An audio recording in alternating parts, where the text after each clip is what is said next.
시편 27편 1절에서 6절 말씀을 읽고 잠시 말씀 나눈 다음에 찬양과 기도로 나가겠습니다. 오늘은 찬양이 좀 넘치게 했으면 좋겠습니다.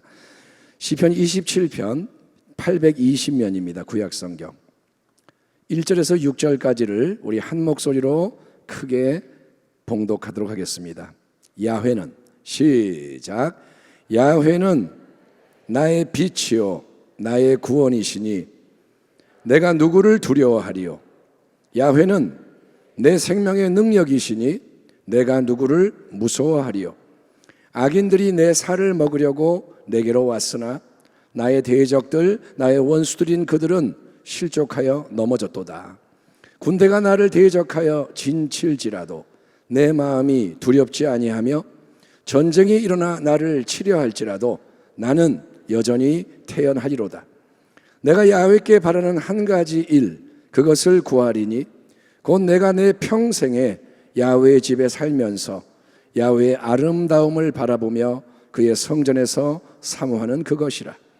야훼께서 환난 날에 나를 그의 초막 속에 비밀히 지키시고 그의 장막 은밀한 곳에 나를 숨기시며 높은 바위 위에 두시리로다. 6절. 이제 내 머리가 나를 둘러싼 내 원수 위에 들리리니 내가 그의 장막에서 즐거운 제사를 드리겠고 노래하며 야훼를 찬송하리로다. 아멘.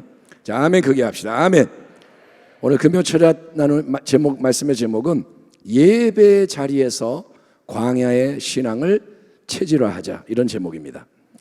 성도 여러분, 이스라엘 백성이 40년 동안 광야를 계속 삥삥 돌아야 했던 이유는 첫째, 출애굽 첫 세대에 대한 심판을 하나님이 행하셨기 때문인 것입니다. 계속 원망, 불평, 반역으로 하나님의 마음을 아프게 하며 언약에 불충한 첫 세대는 그렇게 40년 이 광야 생활 동안 다 죽음을 맞이하게 됩니다. 애석하지만 하나님의 뜻이 그렇습니다. 동시에 하나님이 이 40년 동안 뭘 하시냐 하면 가나안 정복을 위한 새로운 세대를 준비하시고 세우시는 것입니다. 40년 동안 한쪽에서는 첫 세대가 죽고 다른 쪽에서는 새로운 세대가 빚어집니다. 신명기 8장 2절. 내 하나님 야훼께서 이 40년 동안에 내게 광야 길을 걷게 하신 것을 기억하라. 이는 너를 낮추시며 너를 시험하사 네 마음이 어떠한지 그 명령을 지키는지 지키지 않는지 알려 하심이라. 하나님은 40년의 광야 특별한 환경 속에서 자기 백성을 낮추십니다. 자기 백성을 시험하셨습니다. 여러분, 사람을 낮추고 시험하는 것은 아무것도 없는 그 광야 속에서 여러분 하나님만을 바라보며 하나님 말씀에만 집중하여 순종하는 신앙의 훈련을 시키시는 겁니다. 따라합니다. 낮추시고 시험하셔서 사람을 만드시는 거다. 사람을 만든다는 게 뭐냐? 하나님이 원하는 모습을 만드는 거예요. 하나님만을 바라보는 거예요. 하나님 말씀만을 의지하는 거예요. 광야는 그렇게 안 하면 죽어요. 먹고 살려면 하나님 바라봐야 돼요. 나아가려면 하나님이 계셔야 돼요. 이에 반해 여러분, 가나안 땅에 정착하게 된 이스라엘 백성은 젖과 꿀이 흐르는 새로운 이 좋은 환경 속에서 내가 풍족해지고 강해지고 분주해지는 가운데 자꾸 교만해져서 하나님을 잊어버리게 되는 것이 모세가 우려했고 또 실제로 일어난 비극입니다.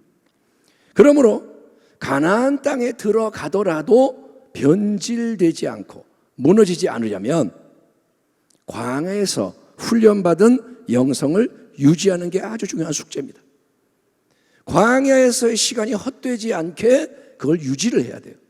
여러분, 밀과 보리, 포도, 무화과, 석류, 꿀, 기름 먹을 게 풍족하고 배불러져서 또 어디나 시내나 분천 샘이 흘러 물이 풍족하고 동과 철로 많은 걸 만들 수가 있고 은금과 소화양 소유가 풍족해지는 축복을 받게 돼도 그 속에서 마음을 지키며 광야의 신앙으로 든든하게 서 있는 것, 이게 하나님을 기쁘시게 하며 계속 복과 생명의 역사가 넘쳐나게 하는 비결인데, 이제 우리가 오늘 이 밤에 이 맥락에서 되새겨야 하는 진리는 뭐냐 하면 예배의 자리, 기도의 자리, 찬양의 자리가 바로 광야의 신앙을 연마하고 지키는 싸움의 자리라는 거예요. 다시 한번, 예배의 자리가 뭐냐? 광야를 만드는 자리예요. 광야를 잃어버리지 않는 자리가 예배라는 거예요. 아멘. 자, 우리가 잘 아는 이 시편 27편에서 다윗이, 하나님의 사람 다윗이 아주 큰 위기에 처해 있습니다. 2절을 보니까 악인들이 내 살을 먹으려고 달려든다 말합니다. 악인들 한 사람이 아니라 여러 악인이 어떻게 하냐? 내 살을 뜯어먹으려고 맹수처럼 달려들고 있다. 3절에서는 군대가 다윗을 대적하여 진을 쳤습니다. 군대가 출동해서 포진했고 전쟁을 일으켜 다윗에게 총공격을 감행하려 하는 상황이 전개되고 있는 것입니다. 하지만 다윗, 하나님의 사람은 뭐라 하냐면, 내가 누구를 두려워하고 무서워하리요?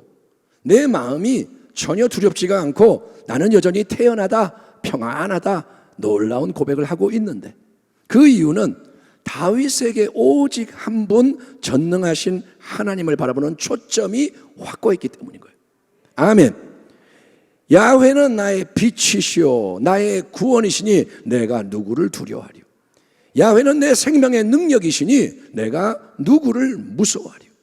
아멘. 물론 우리는 시편에 기록된 이 다윗의 멋진 신앙 고백을 암송할 수 있고 따라서 크게 외칠 수 있습니다. 자, 우리 따라합시다. 야훼는 나의 빛이요, 야훼는 나의 빛이요. 따라할 수 있어요. 크게 외칠 수 있어요. 그렇지만 경건의 모양을 포장하며 흉내를 낸다고 경건의 능력이 실제로 나타나는 것은 절대 아니기 때문에 우리는 주문처럼 야훼는 나의 빛이요 나의 구원이십니다, 주문처럼 야훼는 내 생명의 능력입니다, 다윗의 말을 따라하는 걸로 만족하면 안 되고, 여러분, 그 속에서 표출되는 신앙의 본질적인 관계, 생명적인 관계를 우리 스스로도 여러분 체험해야 할 줄 믿습니다. 야훼가 나의 빛이다, 야훼가 나의 구원이시다, 야훼가 나의 생명의 능력이다, 말로만 하는 게 아니라 이게 우리 안에 있어야 한다는 거예요. 큰 위기 속에서도 다윗이 하나님을 의지함으로 전혀 두렵지가 않고 평안할 수 있던 이유는 뭘까요? 그거는 다윗의 일생 동안 그가 품고 있었던 가장 큰 한 가지 소원, 한 가지 갈망이 바로 하나님만을 온전히 예배하는 것이었기 때문입니다. 예, 오늘 본문 4절부터 보면 내가 다윗이 야훼께 바라는 한 가지 일, 영어로 one thing, 딱 하나, 그것을 구하리니 곧 내가 내 평생에 야훼의 집에 살면서 야훼의 아름다움을 바라보며 그의 성전에서 사모하는 그것이라. 야훼께서 환난 날의 나를 그의 초막 속의 비밀이 지키시고 그의 장막 은밀한 곳에 나를 숨기시며 높은 바위 위에 두시리로다. 이제 내 머리가 나를 둘러싸는 원수 위에 들리리니 내가 그의 장막에서 즐거운 제사를 드리겠고 노래하며 야훼를 찬송하리로다. 아멘 합시다. 아멘. 여기서 다윗이 분명히 밝히고 있듯이 다윗이 하나님 그분께 바라는 한 가지 소원, 그의 가장 큰 갈망은 여러분 이런저런 외부의 많은 문제 해결, 상황과 환경이 좋아지고 편해지고 부해지는 게 아니었습니다. 그러니까 다윗은 축복이나 성공이나 승리 자체를 목적으로 삼지 않았다는 거예요. 다윗은 축복을 위해 믿는 게 아니고 승리를 그게 우상이 돼서 믿는 게 아니고 그 대신에 다윗이 간절히 뜨겁게 원하고 바라는 딱 한 가지는 다른 곳이 아니라 하나님의 집, 야훼의 성전, 그분의 충만한 임재의 자리에 거하면서, 소원이 뭐냐? 하나님 면전의 임재 속에 거하면서 하나님의 아름다움에 집중하여 바라보며 사모하는 것이었다, 이렇게 알려주는 거예요. 그게 뭐냐? 너희는 먼저 하나님의 나라와 의를 구하라는 거예요. 아멘. 하나님의 나라를 구하라. 하나님의 다스림을 받아라. 하나님의 의를 추구해라. 하나님과 일치하는 존재가 되라. 그것에 힘쓰라는 거예요. 뭐에 힘쓰느냐? 하나님과 연합되고 하나님으로부터 다스림을 받고 하나님하고 똑같아지고 하나님을 따라가고 여기에 집중하라는 거예요. 그렇게 다윗이 하나님의 전에서 하나님의 아름다움을 바라보며 하나님 그분의 그 모든 성전에서 사모하는 그것을 추구했을 때 어떤 놀라운 일이 일어나느냐? 다윗이 하나님만 예배하며 의지하자 그 하나님이 모든 답답하고 힘든 상황, 대적들이 애워싸고 공격하는 위기 속에서도 친히 하나님이 홀로 역사하셔서 다윗을 비밀히 지켜주시고, 아멘. 하나님이 지켜주시는 거예요. 하나님이 대적들 위에 세워주시는 거예요. 다윗을 들어 세우시는 거예요. 그래서 새로운 승리의 예배와 찬송이 넘쳐나게 하신다는 겁니다. 아멘. 야훼는 나의 목자시니 내게 부족함이 없으리로다. 아멘. 그러면서 다윗이 뭐냐? 내가 사망의 음침한 골짜기로 다닐지라도 해를 두려워하지 않을 것은 주께서 나와 함께 하심이라. 주의 지팡이와 막대기가 나를 안위하시나이다. 주께서 내 원수의 목전에서 내게 상을 차려주시고 기름을 내 머리에 부으셨으니 내 잔이 넘치나이다. 내 평생의 선하심과 인자하심이 반드시 나를 따르니 내가 야훼의 집에 영원히 살리로다. 아멘. 여러분, 그러니까 우리의 신앙은 항상 하나님만 바라보며 하나님과 동행하는 전천후 신앙으로 체질 개선이 빨리 이루어져야 돼요. 신앙의 체질이 바뀌어야 돼요. 아멘. 따라합시다. 신앙이 체질이 바뀌어야 한다. 예, 신앙에 뭘 더하거나 빼고 좀 이렇게 붙이는 게 아니라 체질이 바뀌어야 돼요. 예, 그 모든 변화의 출발점과 중심이 그런데 뭐냐? 바로 하나님의 임재와 말씀에 온전히 집중하는 예배 자리라는 거예요. 내 신앙이 바뀌는 자리가 예배 자리예요. 예, 모든 축복, 모든 성공, 승리보다 무한히 중요한 것이 먼저 하나님과 그분의 말씀만을 추구하는 전천후 신앙이라는 거예요. 아멘. 초점, 시선, 이게 딱 박히는 거예요. 모든 다른 것보다 먼저가 하나님인 거예요. 그분의 말씀인 거예요. 무화과 나무가 없고 포도나무 열매 없고 감람나무 열매 없고 곡식에 소출이 없고 외양간에 소가 없고 우리의 양이 없고 다 없어도, 돈도 없고 이것도 없고 없어도 나는 구원의 하나님으로 인하여 그저 기뻐하리로다. 이 하박국 선지자의 신앙 고백 역시 오직 하나님만을 갈망했던 다윗의 신앙과 똑같은 절대 신뢰, 절대 의존, 절대 경배의 전천후 신앙인 겁니다.